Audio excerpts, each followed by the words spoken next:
पालकमंत्री पदाचंही ठरलं। हिवाळी अधिवेशनाची सांगता होण्यापूर्वीच रात्री उशिरा खातेवाटप करण्यात आले। आता पालकमंत्री पदाच्या चर्चा सुरू झाल्या।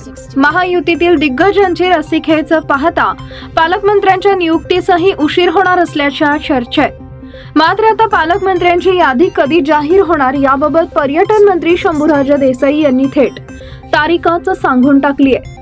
पालकमंत्री पदाबाबत उशीर होईल का असा प्रश्न देसाई यांना विचारण्यात आला, त्यावर ते म्हणाले, पालकमंत्री पदाच्या अधिकृत नावाचा अंतिम निर्णय महायुतीचे तिन्ही नेते एकत्र बसून घेणार आहेत। खातेवाटप होईपर्यंत 4 दिवस याला हे खाते मिळणार, त्याला ते खाते मिळणार अशा बातम्या सुरू होत्या, पण खातेवाटप करताना समतोल राखण्यात आला। त्यामुळे जरा धीर धरा, येत्या 2 दिवसात पालकमंत्री पदाचे खातेवाटप होईल। आमच्या 3 पक्षात मंत्रिपदावरून कोणतीही रस्सीखेच नव्हती, तसेच पालकमंत्री पदावरून आमच्यात कोणतीही रस्सीखेच नाही, असंही संदीप देसाई म्हणाले।